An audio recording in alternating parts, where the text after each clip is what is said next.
អូនសម្លាញ់ពិតជាអស្ចារ្យណាស់ឥឡូវធ្វើយ៉ាងម៉េចចាប់ចោលទៅចាប់មេមុនព្រះនាងឬដល់ពេលនេះទៅហើយនៅវិញមិនភ្ញាក់ខ្លួនទៀតទេព្រះនាងស្មានថាអាចចេញផុតទេបានជាដូច្នោះហើយយើងពីនៃព្រះធីតបតីមុនសិនសេនាចាប់គេភ្លាមទៅចាំមើលណាហ៊ាន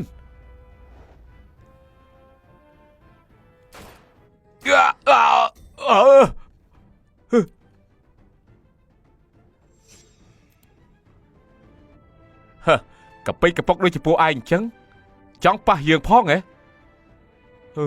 សំណាងពេលមកពីឆាយសាំងវិញយើងយកគ្រឿងបរិខាមកមិនអញ្ចឹងពិតជាត្រូវពួកឯងមកក្រាបបានមែនទែនហើយតើនេះជារបស់ស្អីរបស់នេះ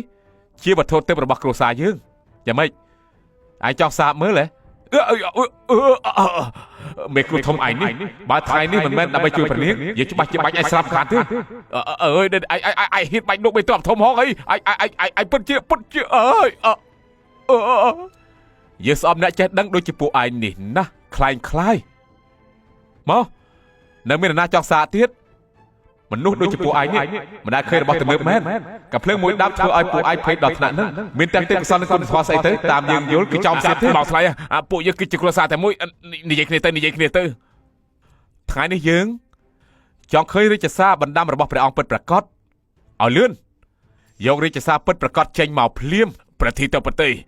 លោកដូចជាបានចិត្តពេកហើយលោកជឿជាក់ថាអាចរស់ចេញទៅបានពិតមែនទេចេញទៅបានឬអត់គឺមិនដឹងទេយើងគ្រាន់តែដឹងថាថ្ងៃនេះបើពួកឯងនរណាមិនស្ដាប់សម្ដីរបស់យើងគឺត្រូវតែស្លាប់ទាំងអស់សូមរាយការណ៍ការក្រុងប្រមូលដោយកងទ័ពដាក់ទង់ជ័យព្រះនាងមើលទៅចង់វាយលុកក្រុងហើយសំណាងណាស់យើងត្រៀមទុកមុនពេលមកចាំមើលនរណាខ្លាំងជាងឯងយើងរាប់ដល់3យករាជសារពិតប្រាកដចេញមក1 2នៅឈរធ្វើស្អីទៀតឆាប់ទៅយកមកឆាប់ទៅព្រះនាងរាជសារពិតប្រាកដព្រះនាងអាចមើលដឹងទេមិនដែលមករៀនខ្ញុំសរសេរអក្សរតាំងពីតូចថែមទាំងមករៀនសរសេរអត្ថបទខ្ញុំមិនអាចមើលមិនដឹងចាំមិនអីទេ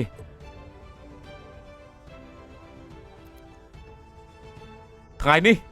អ្នកនៅទីនេះត្រូវធ្វើជាសាក្សីរាជបណ្ដាំពួកយើងទើបតែយកបានបើជាព្រះរាជសារពិតអញ្ចឹងបញ្ជាក់ថា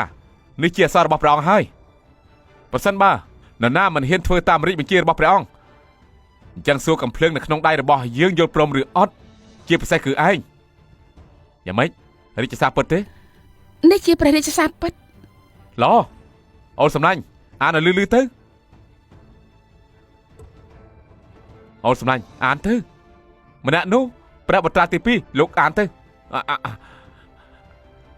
ក្រោយពេលយើងស្លាប់ធ្វើបន់ឲ្យសាមញ្ញអ្នកស្នងរាជហាមធ្វើអាពួកអ្នកមនាងបញ្ចុះសពយើងនៅភាគអេសានរាជធានីចម្ងាយ12យោជអ្នកស្នងរាជត្រូវគិតអំពីសុខទុក្ខប្រជារាស្ត្រធ្វើឲ្យនគររងរឿងហាមបងប្អូនសម្លាប់គ្នាពេលនេះផ្ទេររាជទៅឲ្យលីអ៊ីងសង្ឃឹមថាគ្រប់គ្នាជួយជ្រោមជ្រែងការសម្រេចកិច្ចការធំ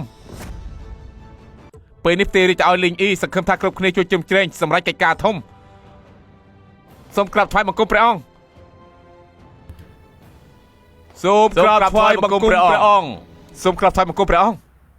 នាំគ្នាក្រាបឡើងការពិតមន្ត្រីអាក្រក់នោះចង់ក្រោយផ្ទេររាជទៅឲ្យលីអ៊ីងពិតមែនមិនមែនលីពូទេតាមពុតធាតុពិតនៃប្រវត្តិសាស្ត្រគឺបែបនេះសោះអញ្ចឹងព្រះនាងមិនជាអ្នកកាន់អំណាចលាវតុងទេធ្វើតាមរាជបណ្ដាំព្រះបិតាបញ្ចុះព្រះសពបិតា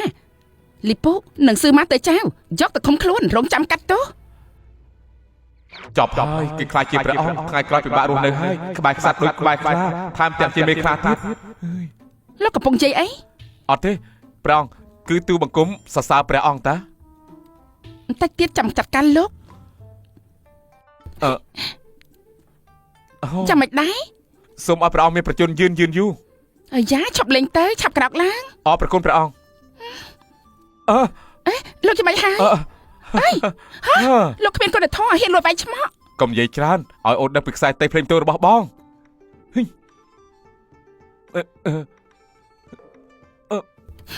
យ៉ាងមិនហើយមេតបអ៊ីដែលប្រកែកខាងដោះកៅអៅគេថ្ងៃនេះលែងចេះដោះហើយមិនដឹងធ្វើមិនទេនរណាទៅដឹងថាមួយជីវិតខ្ញុំអាចបានដោះដល់ព្រះពូសាតោះយើង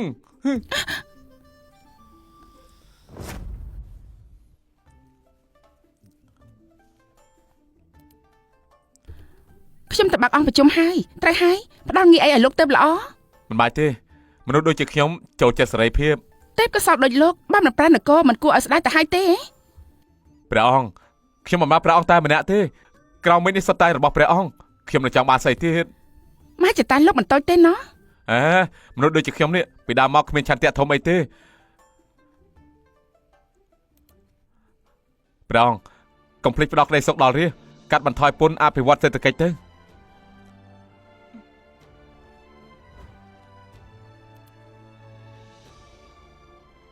ហើយ សូមរាយការណ៍លោកម្ចាស់មានម្នាក់ឈ្មោះថាសានវ៉ាន់លីសូមចូលគាល់ថាស្គាល់នឹងលោកម្ចាស់ឡោឲ្យគេចូលមកបាទឈប់លេងហើយធ្វើរឿងត្រឹមត្រូវវិញ លោកម្ចាស់មកពេលនេះរកលោកឃើញហើយ នេះច្រមុកនេះអត់ស្លាប់ទេហ៎មើលឲ្យខ្ញុំមើលនេះរកឃើញខ្ញុំដល់របៀបម៉េច ពេលសង្គ្រាមនៅក្រុងសីឡាខ្ញុំតាមទ័ពដែលចាញ់សឹករត់គេចទៅរាជធានីតែស្មានមិនដល់ព្រះអង្គចាញ់សឹកនៅអ៊ូលីងមេទ័ពចាងក៏ស្លាប់បាត់ដែរ មើលទៅការអភិវឌ្ឍប្រវត្តិសាស្ត្រពិតជាមានមែនហើយបានហើយជប់យំទៅក្រាញ់នឹងនៅរស់តែប៉ុន្តែនាងរកខ្ញុំដល់របៀបម៉េច លោកអបរាជស៊ើបសួរពីទ័ពចោះចូលទៅដឹងពីដំណឹងលោកម្ចាស់ក៏ចាត់ខ្ញុំយកសម្បត្តិមក